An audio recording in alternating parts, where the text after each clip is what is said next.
Os substantivos são classes de palavras que nomeiam objetos, fenômenos, seres, lugares e ações. Pode ser flexionado em gênero, masculino e feminino, número, singular e plural, e grau, aumentativo e diminutivo.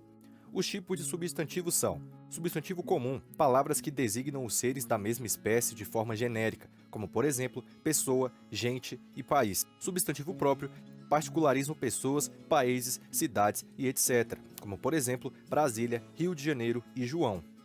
Substantivos simples são aqueles que são formados por apenas uma palavra, como por exemplo, camisa, apartamento e carro. Substantivos compostos são formados por mais de uma palavra, como por exemplo, guarda-roupa e beija-flor.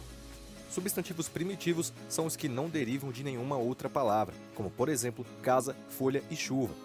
Já os substantivos derivados são aqueles que são derivados de outras palavras, como por exemplo, folhagem, derivado de folha, e casarão, derivado de casa. Substantivos coletivos são os que se referem a um conjunto de seres, como por exemplo, flora, conjunto de flores, e álbum, conjunto de fotos. Quanto ao gênero dos substantivos, os substantivos biformes são aqueles que possuem duas formas, ou seja, um masculino e outro feminino, como por exemplo, cozinheiro e cozinheira. Já os substantivos uniformes têm somente um termo que especifica os dois gêneros. Os epicenos são palavras que apresentam só um gênero e refere-se a animais, como por exemplo, girafa, que pode ser fêmea ou macho.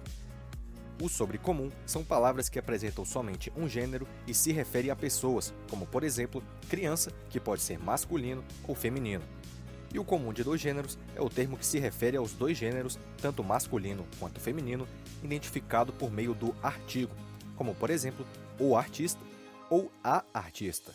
Esperamos que você tenha gostado, dei o resumo em texto no nosso site e até a próxima.